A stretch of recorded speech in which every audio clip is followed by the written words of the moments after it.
Yeah. It is and it isn't. Oh, no, shit, it's loud. Oh, we'll put it maybe on C.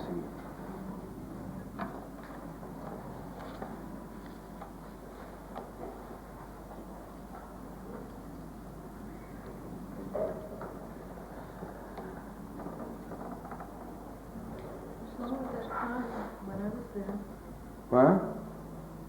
When you were at the university in San Francisco, you not only brought Yiddishkeit to the Jews, but you brought it also to the non-Jews. I know, it was unbelievable, right?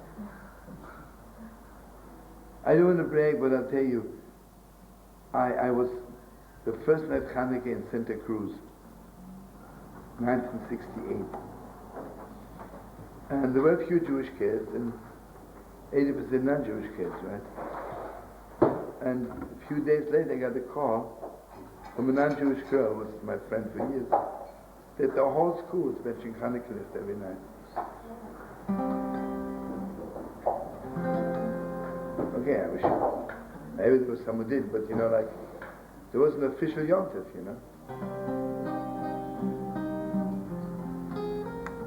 Told them all about the Hagonot, the inside light shining on Hanukkah. Those kids had vessels for it.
I have some kind of a thing here for the throat, but let's see if it works.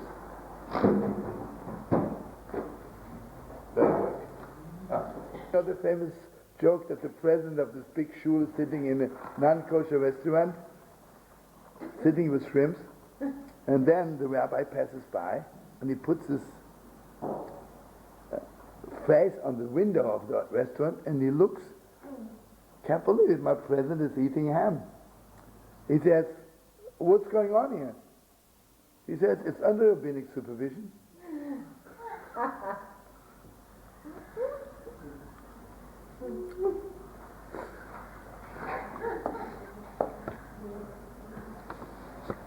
Anyway, okay, we didn't learn yet, so let's learn a little bit, but the deepest.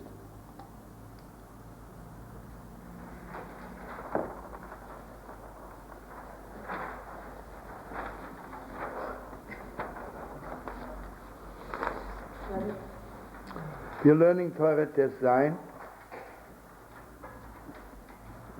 on the other side.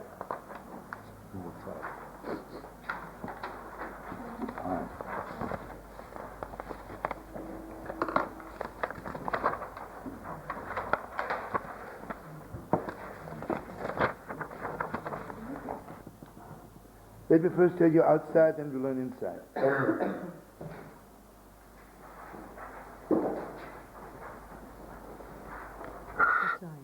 Yeah.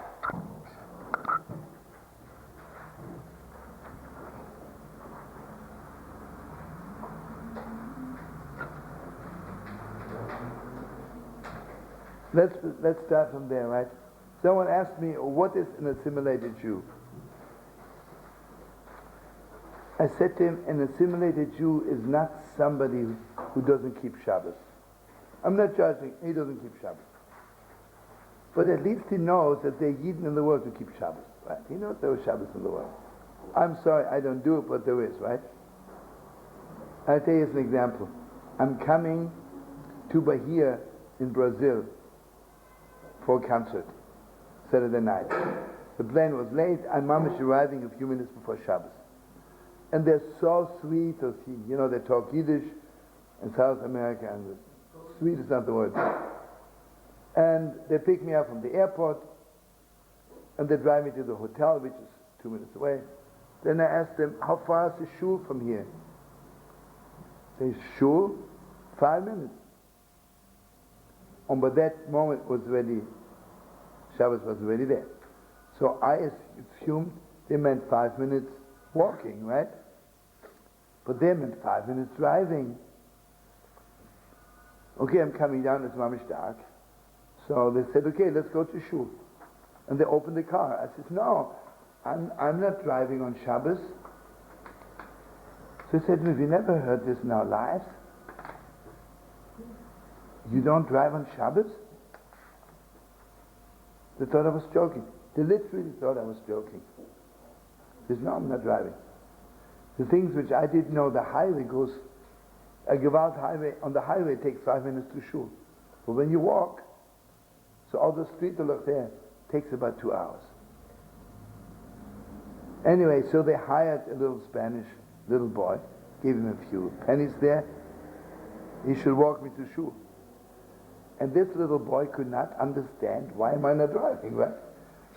So he thought that I belonged to this very primitive cult, and we are not permitted to drive in a car. And I'm walking with him. He was so cute. I couldn't talk to him. He was just cute. The whole time he says to me, religioso primitivo. What a primitive religion. Primitivo, you know, the whole thing was, meaning, well, why are you so primitive, you know, anyway. I want you to know, it is one thing not to know anything, to know something, right? And then higher and higher, right? Okay, I'll tell you something else. I met this fromme Yid. He's very fromm. He has a Streimer. And I told him this was by the Friedrich Rebbe. Achenscher Pesach, you know. The last Tisch by the Friedrich Rebbe, Mashiach Suda, right? Not from this world, right? Mamish not from this world. You know? So he has already a Streimer from Yid. And he says to me, so, look, at that time was still Sadno meat, Belzer meat, the Babich, Boshem, now they have their own meat, but that time they didn't have their own meat yet. So what's he asking? He wanted to know where the Rebbe gets the meat for Yom Tov. So he says, I tell him about Mashiach Suda by the Rebbe, right? Who cares? I mean, did anybody notice? We didn't know what we were eating. Maybe we weren't eating at all. I don't know. So he says to me, he says, were they eating meat? We gessen Fleisch, sagt er. I'm thinking to myself, this is crazy. You know what that means? He didn't know what I was talking about. Right?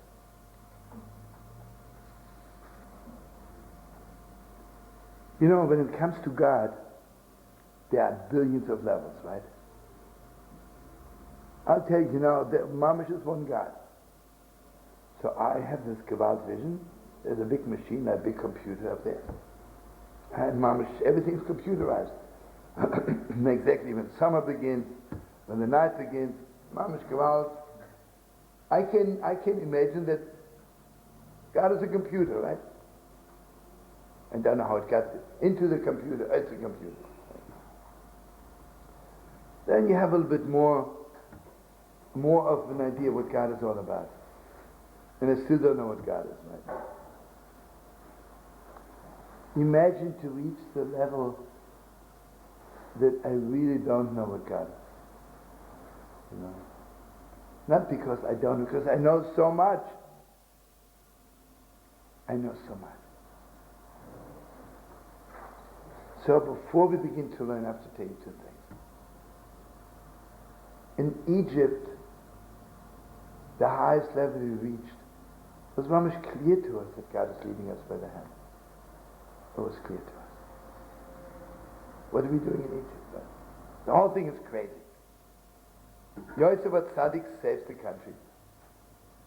And we are the richest people in Egypt, right? And suddenly they're making slaves out of us. And we also know that one day will come out. Then how come we are holding on to it? I mean, just listen to me. Today, the Gemara says, why did we get out of Egypt? 3 things we kept. We never changed our names. There was not a Jewish kid who suddenly had the name Fritz or Hans. I don't want to say anything bad. Would you believe that in Germany, there are Jewish kids who are still given the name Adolf? Should have died. You come to a bris, the Kosh Moibi Yisrael Adolf. Sounds like a Charlie Chaplin story, right? But it is, right? In Mitzrayim, nobody was given Egyptian names.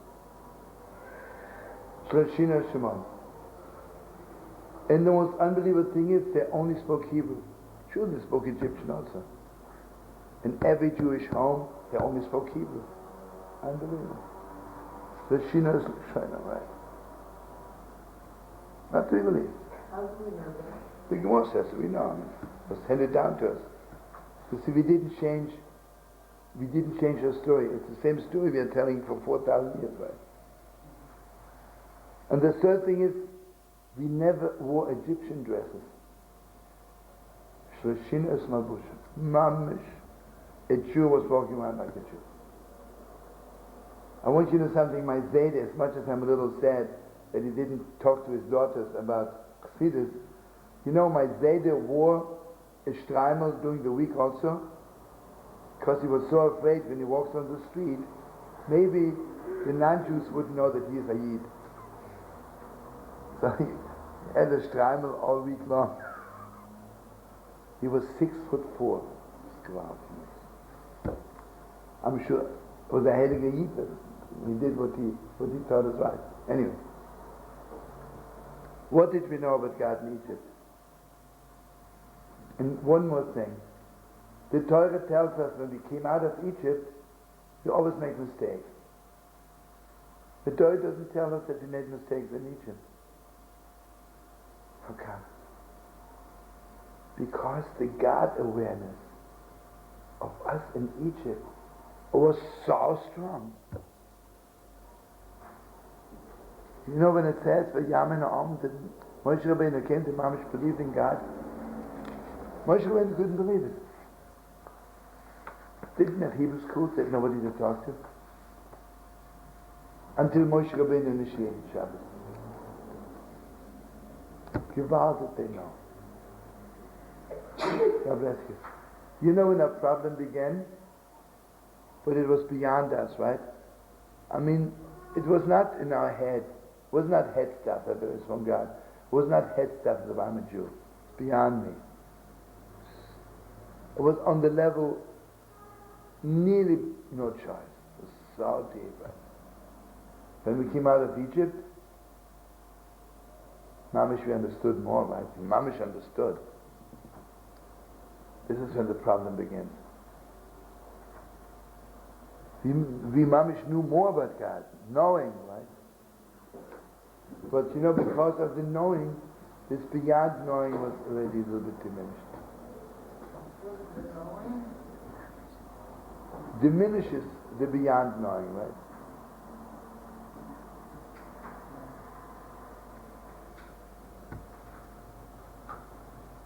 Anyway, I want you to know this is one thing. Second thing is, which is the deepest. There was one God, right? What does it mean that God is dealing with everyone? That means that God is shining into you whatever you need to know about God to keep you going. This is how much God gives you. What's a good doctor? He doesn't say, here you have this bottle, drink it. He says you need three drops every 4 hours. Another sick person says you need 2 drops every hour, right? He knows exactly how many drops you need. And the Rebbe knows exactly what I need. Right? And the third thing I want you to know also, why are some of us, God forbid, a little bit off Yiddishkeit? Because what we thought of God, we got disappointed. What we thought of Yiddishkeit, we got so disappointed. But, obviously, you see what it is? I'll tell you something. You know who's my greatest ideal Jew? Let's say the chief rabbi of St. Paulo, right? And then I'm disappointed in him, then I leave Yiddishkeit. Let me ask you something. Who told you that he's God's representative, right? He's trying his best also. He's also never doesn't know the difference between day and night, right? You have to know, I mean, God never disappoints you. God. You might be disappointed in what you think God is, right? You know, when I meet people who tell me that there is no God, I says, you're right. No, they say God is dead, right? You know, in the 60s, people were saying God is dead. I say, you're right, your God is dead, mine is alive, right? I'm not arguing with you. Or sometimes people tell me about God. I say, listen, you believe that there's something good in the world, right? You call it good and I call it God. There is something holy in the world. You also believe that, right? You call it holy and I call it God. It's a question of names, right? Anyway, now let's begin. First we have to realize that in history, the most earth-shaking statement ever made in the world is Anochi Hashem Elokecha. God says to every one of us, not to be believed, right? I'm your God. So here the Heilige Ishbitz begins to say, everybody knows that the word I has 2 words in Hebrew. Sometimes God says Ani, I, and sometimes God says Anochi, also means I. Okay, I'm beginning to read. Hu inyan shnema Anochi v'lo nema Ani, Why does it say Anochi? Why doesn't it say Ani? Ki ilu yonema Ani, hu yibamashma Ani v'afsiyot. When God says I, that means I'm the only one there. Nothing else exists. She'eni zrot shum chelek. That means you have no part in God. Ki ani am oiskis ayin she'en odem shun tfisa v'chelek. You know, this is very deep in Chassidus and Kabbalah, that ayin means nothing. The real thing is that which is nothing by me. Nothing means I have no concept in it, right? To me, it's nothing, right? I'll tell you, that's a simple thing. Okay, Brother Einstein, right? Come here, he has a blackboard, and he will write 20 X's, 20 Y's. So you'll ask me, what is this? I say, stupid, it's nothing, right? It might be the deepest thing in the world, right? It might take me 2 million years until I know what you're talking about. But for me, it looks like nothing, right? Brother Einstein.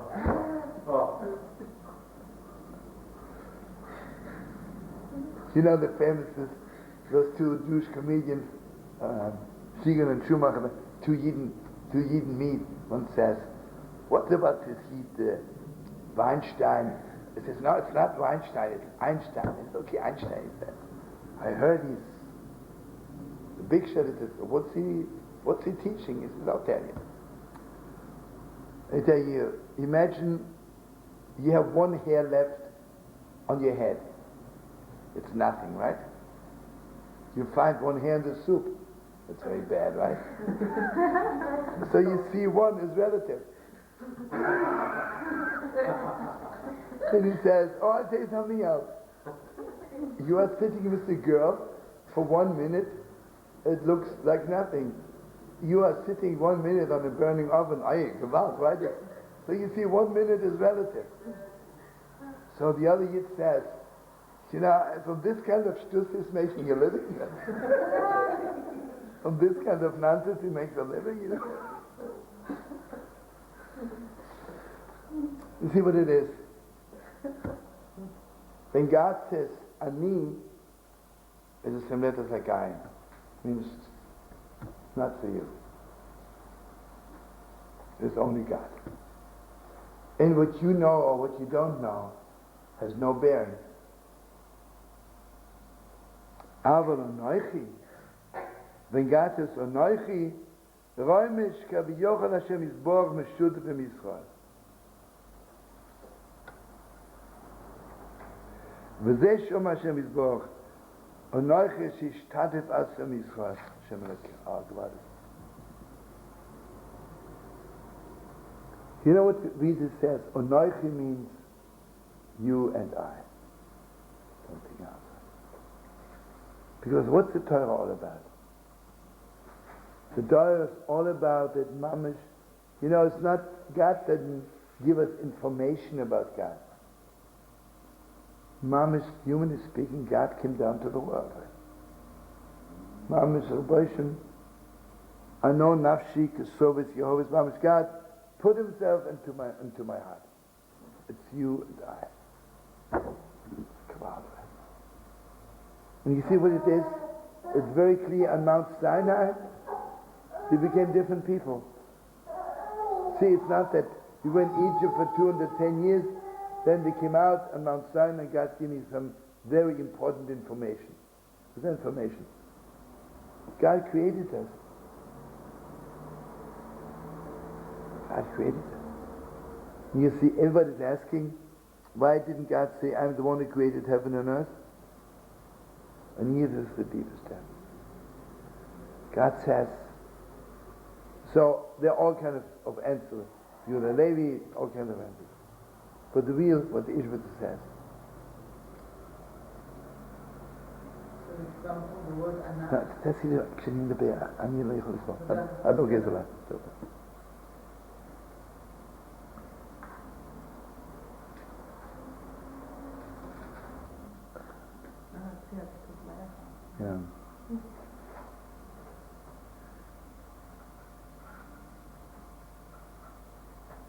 yeah.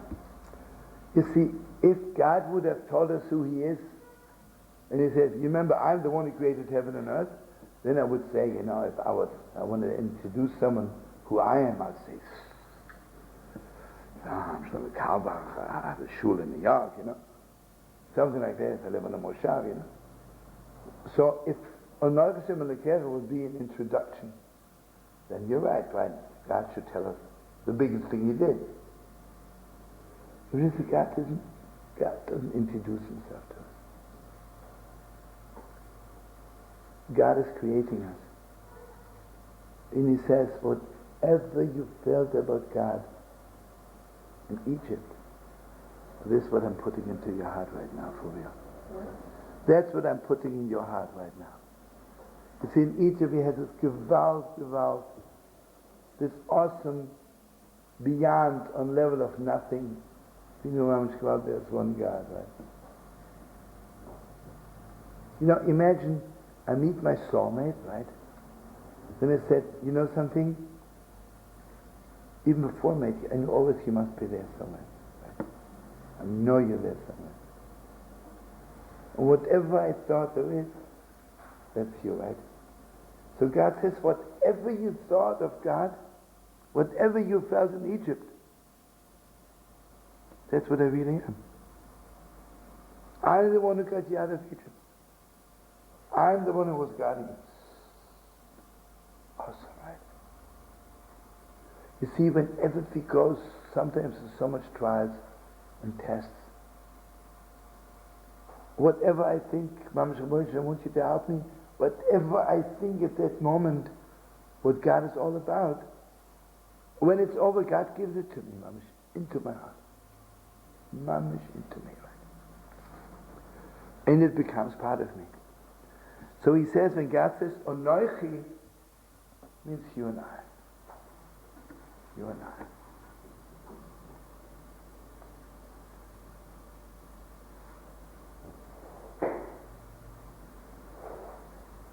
When I tell you something really awesome, a lot of people came out from Auschwitz, fire, right? I want to tell you something awesome, right? It's not something too bad. The Heilige Klausenberger Hof, he was 29 or 30 when the Nazis came.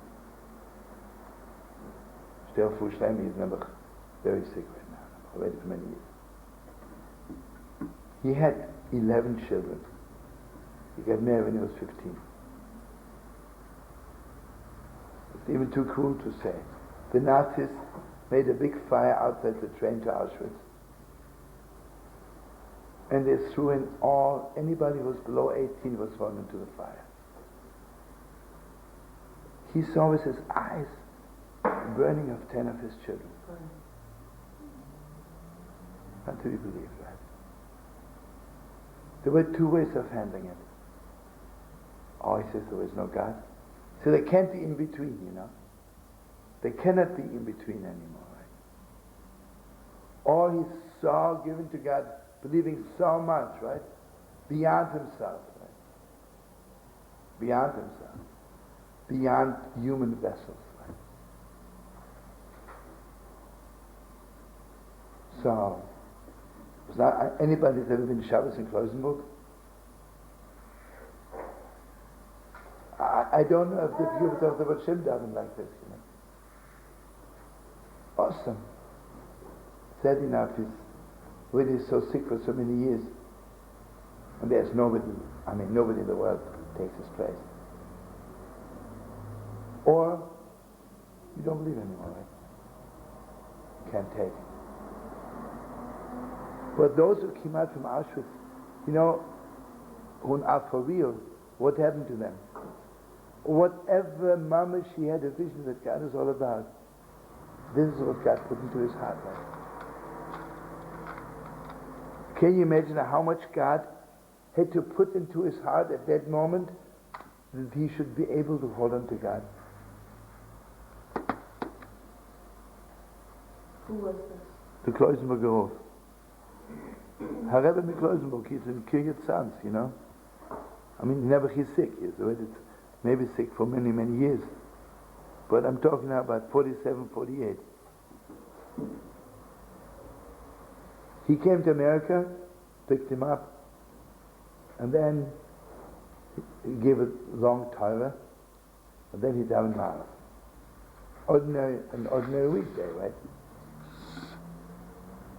How do we daven? We wash our hands. If you wash your hands, you daven.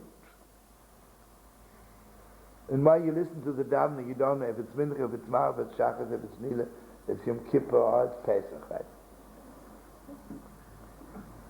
First of all, you know, the Gemara says, Chassidim or Rishonim would sit a few minutes before the davening, right? So the way he was sitting on a chair, preparing himself for davening, as they were tearing over everyone's kishkis, you know, and the davening, and after the davening. You know the kotzker rebbe, after he finished davening, it took him sometimes hours till he was back in the world. He was mamish not in this world. You know, I saw on others' phone, say in the morning the kotzker rebbe davens shachas, right? Then let's assume the Rebbe comes to Rebbe, you want to eat something. I mean, he was a human being like you and I, right? Didn't know what they're talking about. The mamish didn't know. It took him hours. It took him hours to come back to the world. But you know what God says? Whatever, ever. Listen to this. Just imagine a Yid standing by the pyramids and their mamish is nearly dying. They're beating him up, the Egyptians. And this Yid knows, mamish, I'm here in Egypt to pave the way, because we go out from here to go to Mount Sinai and God will talk to us. Right. They knew when they come out of Egypt, they go to Mount Sinai. Whatever you dreamt that this will be, this is how much I give you. This is how much I give you. So, mamish, from now on, God says it's not you and I, it's us. You see, Matan Torah took out the one me and God. It's together, right? Keep on going. Hainu ki Hashem avayu Hashem etzem. The Shem Yud Vovke is God's name. The Hashem Elikim hainu kav yochel. Hashem Yisrael misamtim es as m'shutev yisrael. The Shem Elikim, everyone knows the Shem Elikim is the name of contraction. That means God says, I make myself small. Doesn't really mean I make myself small. But I make myself available that you should be able to know about me. You know something? Talking about Einstein. There was an article in the New York Times, which is really very sweet. I think I shared it with you. You know, Einstein lived in New Jersey somewhere. And he was always sitting in his garden and writing. In the garden next to it lived a Jewish family, and they had a little girl of 6. And whenever he came to the garden to do his thing, he would wave at this little girl, and she would wave back. And one day she had to do some homework, mathematics. She thought maybe this uncle would help me. She walks over to him and says, could you please help me? Sure. So from that time on, whenever he did the homework for her, you know, it was so sweet. And one day she asked him, what's your name? Oh, he says, my name is Einstein. You know, because my teacher wants to know who this uncle is who helps me all the time. Then finally she comes back, you know, the teacher, her brother Einstein himself, is doing his homework, you know. He blew his mind. So he says to her, could you maybe ask your uncle if he wants to come to visit you in the school, you know? You go out for the school, all the pictures. Einstein's coming to a little public school in New Jersey, you know, we go out. So the big thing happened that Einstein explained his theory to those kids in first grade.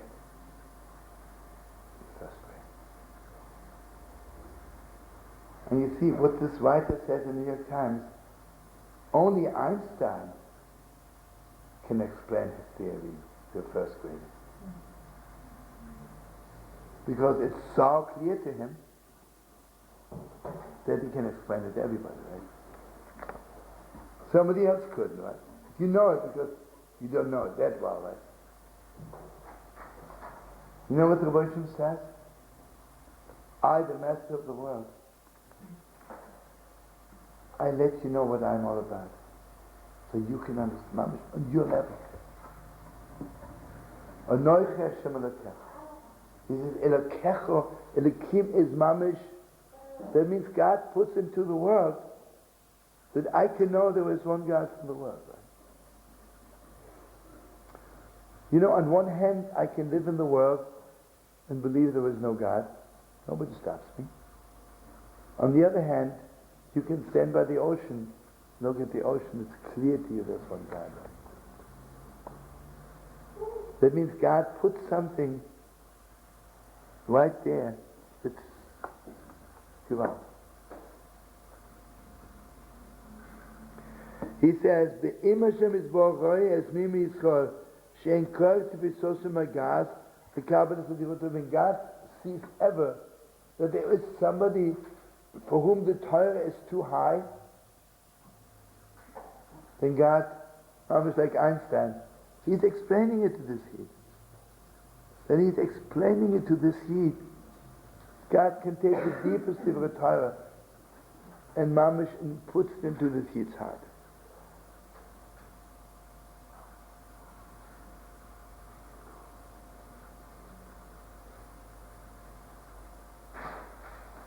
Where's all the evil coming from in the world? And this is really the deepest depth.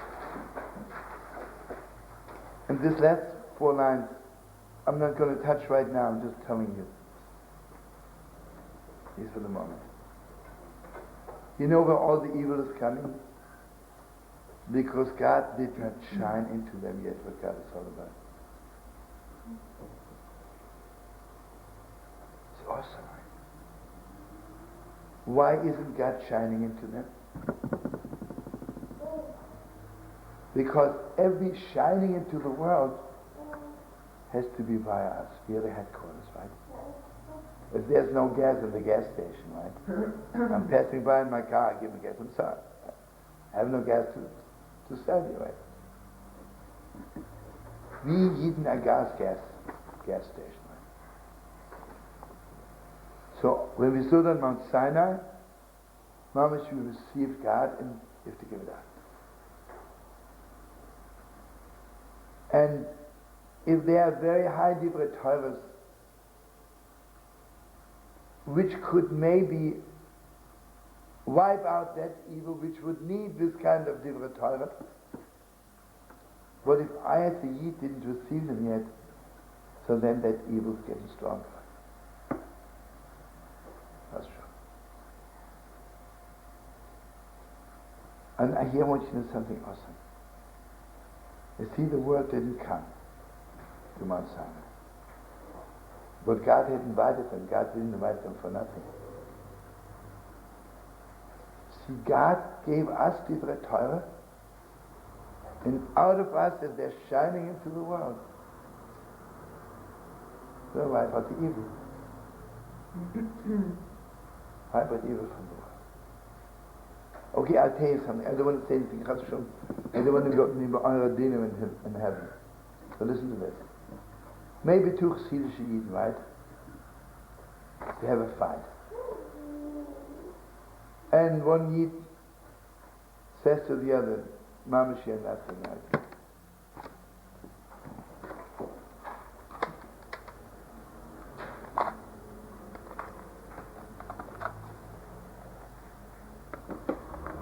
mean, this itself is a miracle, it's always at the same time, right?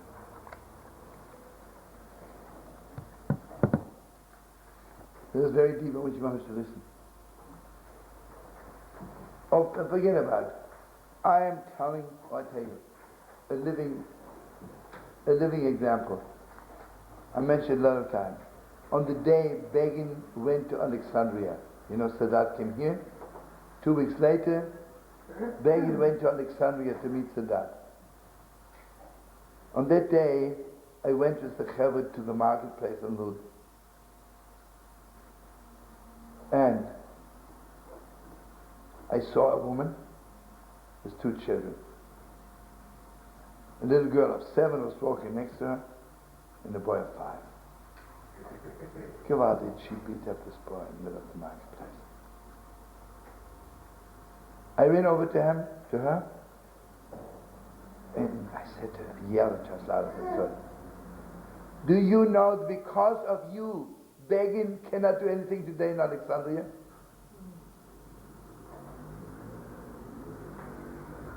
Because if you have no compassion with your own child, why should Begin have compassion on all of Israel? If you have no heart. You know what it is? You know what it means we are the chosen people? That we are affecting the world. We are the headquarters. Through us, the gas is going to all the cars of the world. So if I, with my little gas station, if I'm not receiving it, I'm not giving it up. So he says the Mamash very, very high different which God wants to give you. Which God wants to give you. And if I don't receive them, then there'll be a certain evil in the world which we can't get rid of. So I mamash have to receive it. We have to receive it. Remember, we were learning it a few days ago. To receive, you know, when I'm learning something, I can say, I understood half, the other half I didn't understand. So I learned half. Receiving, you cannot say I received half. Receiving in Hebrew, the kabel means the whole thing. You know, why is Kabbalical? Everything should be, I'm receiving. But anything, God, you should be told, I'm learning Roman C, I know 1 page. Okay, you know 1 page. Kabbalah is something you have to receive the whole thing. Deep is way to have to sneeze. Question is, where's a humble? Where's the place of my nose? Oh, no. Faster than you. Maybe you're accused.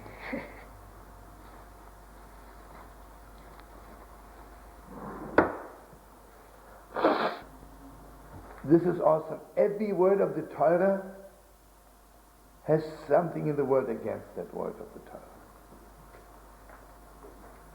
And this word of the Torah, when it's shining into the world, will wipe it out. I mean, I don't have to go with the wiper.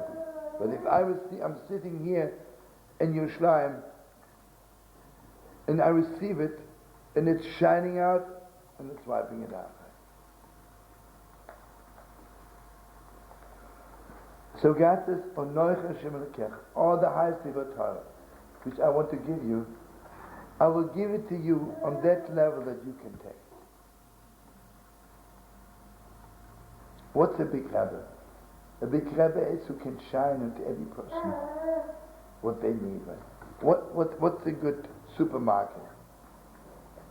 Friedrich Rebbe was always talking about supermarket.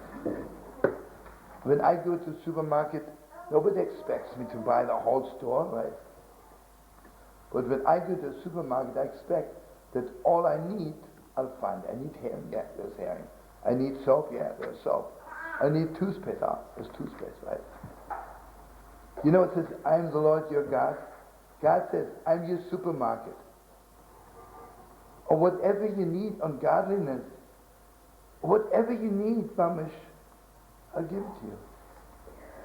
I'll give it to you. Then he says, Asher tzichem eretz Mitzrayim, this is all. You see, when we got out of Egypt, it's not an act.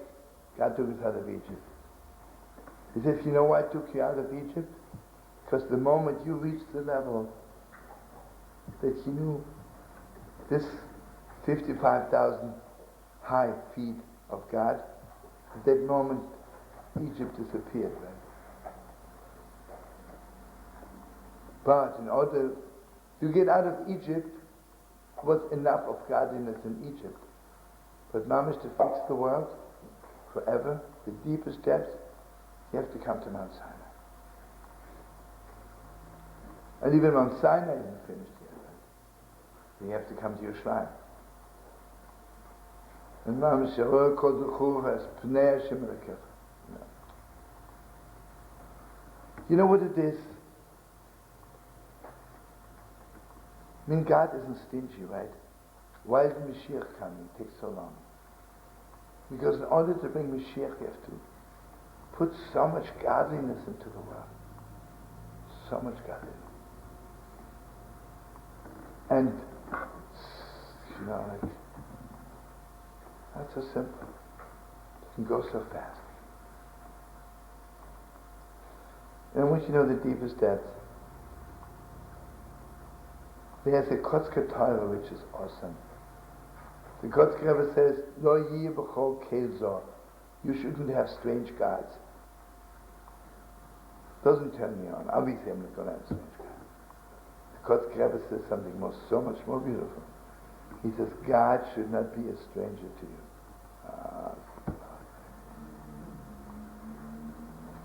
Skula, the Torah from heaven. You know, it's not enough that God is shining into me. The question is, how much do you feel at home with it? You know, a lot of people, they come to Yerushalayim, it's very beautiful, but never, you know, they didn't have the privilege yet to feel at home with it. Yeah. There's a Torah from the Heilige Rabbiner. Ishbitz Mei, remember I told you yesterday, Ishbitz Mei and kotzker were the best friends. Basically, usually they say the same thing. The biggest bracha you can give a Yid is, I bless you to feel at home in Yiddishkeit. To feel at home in Yiddishkeit. You know, it's so deep. Imagine, we'll sit here, we'll learn Ishbitz Mei, right?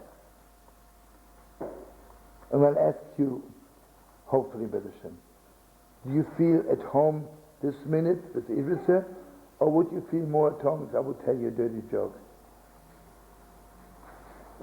So it's but never. Someone from the street comes in, and I'm telling him, Hashem Elokecha, you know, he says, not for me. So, Moshe, I'll tell you a dirty joke. Feels at home. Heartbreaking, right? Heartbreaking. You know what the most heartbreaking thing is? If you feel more at home with the Sunday Times than with the Gemara Bulmatzir.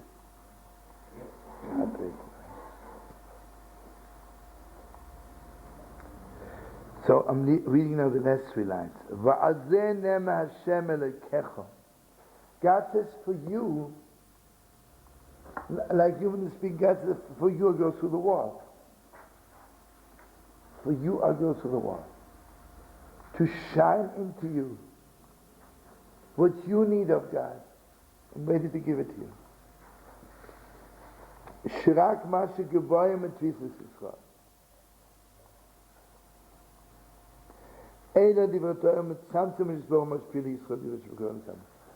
God takes the deepest divrei Torah. And here I want you to know something, going back to Klausenberger. Can you imagine the divrei Torah of Auschwitz? Everything God does is divrei Torah, right? We don't understand this Torah yet, right? But can you imagine how the Rebbe was shining into the Klausenberger, that this is all Torah, this is all fixing the world, right?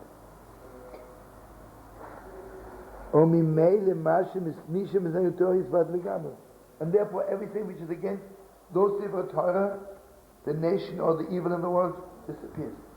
Because the moment it's coming to this world, and it finds a resting place. For real. Remember I told you about maybe 2,000 times. The last kotzker rebbe, on his way, the Geshem is one of the chassidim said to him, "What are you thinking of?" And it's a long talk, but I'm giving you just the essence. He says, "What a privilege! Our ashes will clean the world and prepare the world for Mashiach to come."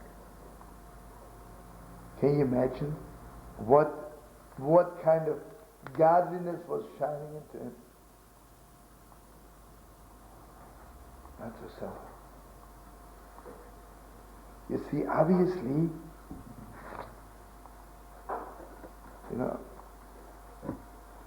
sometimes we're going through a hard time. Because when we go through a hard time, to fathom God at that hard time, you need more of God. And if you need more of God, then God has to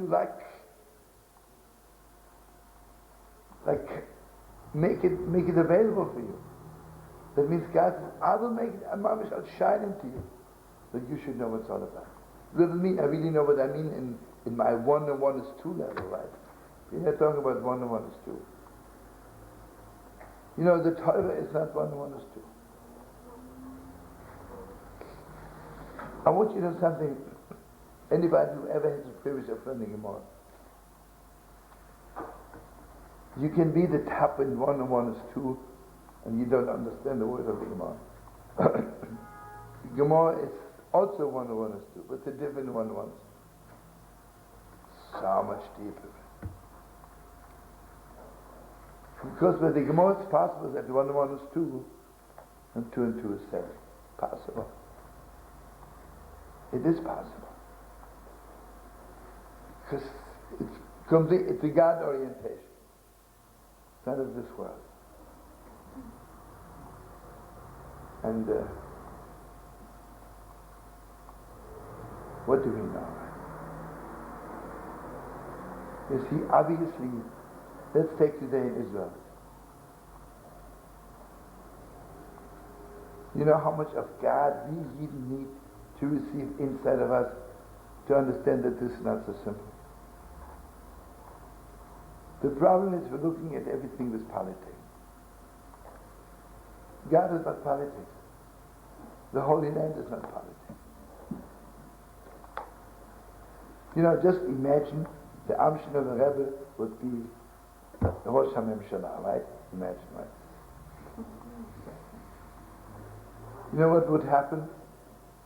First of all, the non-Jewish world would respect us so much, right? They would respect us in the most awesome way, right? It's true, no?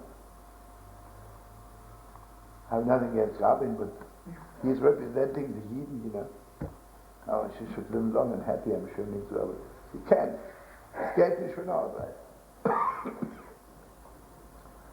So right now what God needs of us, okay, forget about politics. Forget about government. Because they are not running the country, right? They're much was leading the world. But what kind of people of Torah we need? It's clear to me, and I'm sure to you, that after the 6 million, the amount of God we need to make it is about 2 billion times stronger than what we needed before the 6 million. And you see the 6 million, they're God's gas station. They're giving it out, right? Okay, they're coming out with Gewalt messages, right? So the course chooses, you know what the 6 million want? They want a monument in Washington. Never, right? Never something they hear, right? They feel there is a message, remember us, but this is not what they want.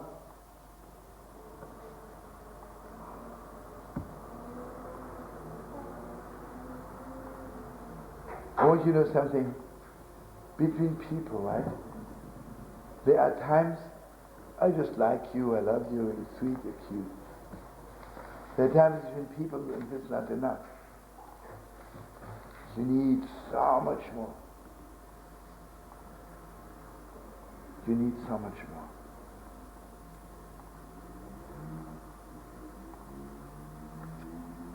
Do you know so many marriages go broke? Because people think, this is a man, the woman I met you, get married to you. And this is it. I always tell my friend, why don't people get divorced before they get married? You know? But they give out, right? They get divorced, and then they get married. You know why? Because what they need of each other before they get married, that they have enough of, they have enough to give. But what they need after, they don't have. You see what it is? We had enough of Yiddishkeit, of God, to make it an exile. When we come back to Israel, God needs so much more, right? So much more, right? And you see, and it's very clear to me, the non-religious people, they're not against God or Yiddishkeit, but they say to the religious Jew, brother, if you're God's gas station, I need different gas. You're giving me old gas from Lodge before the war. I need gas now from Yerushalayim and Al-Kodesh, Tovshin and Gimel, right? So I say, yeah, I'll give you some. I remember I have a little piece here for my lady, you know.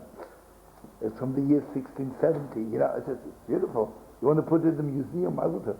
I don't want to buy it. Because what I need. So what the word, and here I want you to know something. All the Rebbe says the same thing. You think on Shavuos God gives us the same Torah he gave us last year? Every year Shavuos God gives us the Torah the way I need it right now. And we need so much, right? We need so much, right? Imagine if God would, if you would have vessels for it, right? If you would have vessels, mamish, to receive the Torah, God. Awesome. So Sfiras Omer is those 49 days. Then we make vessels that the Rebbe from God should shine into us. And you see, the Anochi could be the same one like last year in Anuzat Hashem. I need the Anochi, Anibahu, Mamish has to be what I need now. And then the Ishbitz says, well, it's not only what you need, what God needs. What God needs of you. And you are the one who has to shine into the world. And the world doesn't mean I have to shine into Italy. Your neighbor, the world, right? The street where you walk on, it's the world.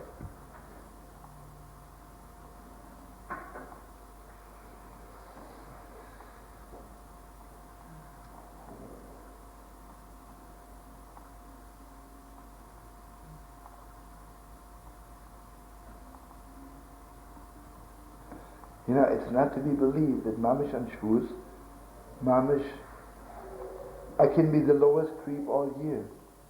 You see, on Yom Kippur says, I forgive you for all your mistakes. Okay, it's good, right? I'm not knocking it. But it's not Shavuos. Shavuos is when Mamish, God puts so much God into me that I can fix the world, I can fix myself. More than fix.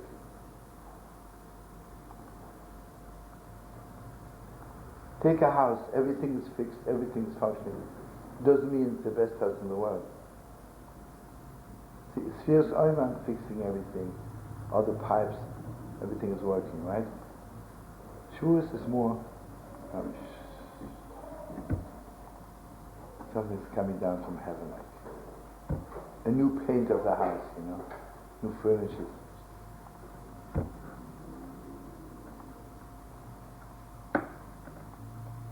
Joe, will you say some Torah fast? No, I started. You get to finish. Oh, brother. Heilige Rabbi Rosen, you have the privilege of having you here. Shine into us a little bit. What?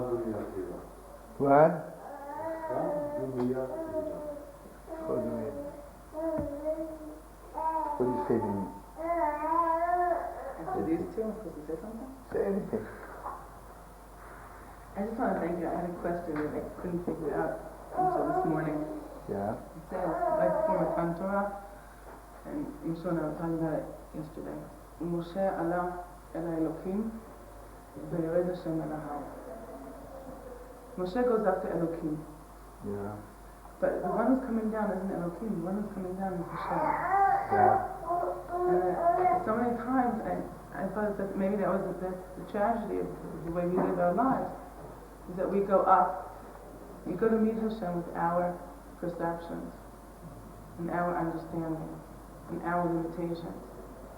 And really when Hashem comes to that moment of meeting, and He's coming from a completely different place, and what He wants to give us at that moment is a different experience than what we think we should be receiving at that moment. So as you were talking about Anochi Hashem Elokecha, and what Hashem shines into us, that's Hashem Elokecha.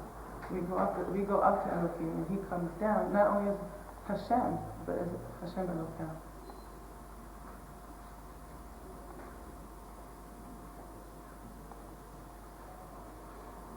Mamish Mimi Yagaval, but I just want to add to what you say. There's a term from the Ishbitz. To know the future, the past, or everything, what prophecy is enough. To know what you need right now is deeper than prophecy. It's deeper than prophecy. It's awesome, right? Why is Moshe Rabbeinu, the Torah is Moshe Rabbeinu's prophecy, right? Why do you say, "V'lekom no v'oid Moshe"? I mean, what can you say more than Yeshaya, right? But Moshe Rabbeinu knows what every Yidden needs today, what he needs tomorrow, the day after, right? Not what there will be or won't be. Mamish, every Moshe, every Yankele, Moshe Rabbeinu, Mamish knows what he needs and how much he can take.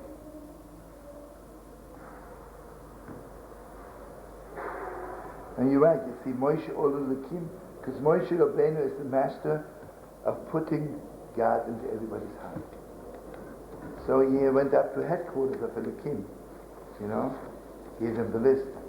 This Hidel needs 5 tons, this Hidel can only take 3 kilo, you know. And Ishbitz is very strong. Moshe Rabbeinu was mamish, making a place for every Yid. See, when God says to Moshe, make a place for every Yid around Mount Sinai, doesn't mean just physically. God gave Moshe the secret how much of Mount Sinai should shine into every Yid. So you'll ask me, how can Moshe Rabbeinu do this in 3 days? Just to write names, you know. Cards for your place takes longer. I just want you to know one thing.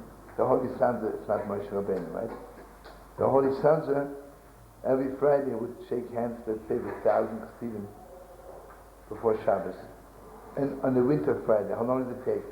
Just to shake hands, without saying anything, 1,000 people. And Sansa, the whole thing took a few minutes. Because it was beyond time and space, always. Do you know what some Sefer in the Besmedrash was maybe space for 20 people? And the fact is that the yeshiva had 300 students. Then he left the world, his son, Iksaf. And the most earth-shaking, the next day they wanted to see if the miracle happened again. It happened. 300 Chaver walked in, enough space. Sadly enough, heartbreakingly enough. When the Iksaf Sofer left the world, and the next day 300 people walk in, couldn't get in anymore. It was a Shevet Sofer. Heartbreaking.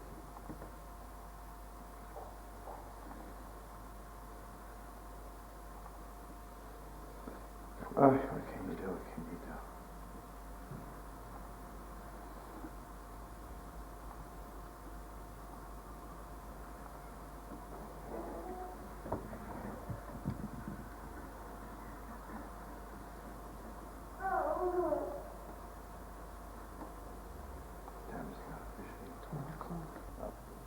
cannot, who am I to tell you, David, you can tell them to be here 8 o'clock. But whenever they please bring some matzah tonight, wherever you can. Dig up a little matzah. What do you say, David? I would say to dig up some matzah. Bring some friends. And then you can bring also some lemonade or Coke. Bring something to drink, whatever. Also bring, Shlomo in the good old days used to talk about matzah as money also. And so, I mean, if you have any other matzah to bring, by all means bring that too. But bring friends. What we'll do, we'll try and make this more open, and maybe just say to people 20 shekels if we can really get a good crowd, and but somehow to also make this possible. Like I said, we can't do these things without the matzah to do it, and so we're trying to find ways that we can have this kind of learning ongoing with Shlomo, and it can only happen by we need enough matzah to buy bread, yeah. Yeah, we need enough matzah to buy bread. So, do you want to learn any more still today? I mean, do you want to take a break and learn a little bit more? You want to... Let's leave it right now. You want to learn a little bit more, yeah? No, I don't know. I don't know what learn. For me, it's better if I can start because there's so much to do because I'm leaving tomorrow morning. Yeah. Can all of you come tonight? Yeah, we'll probably start in Hebrew at like 8, and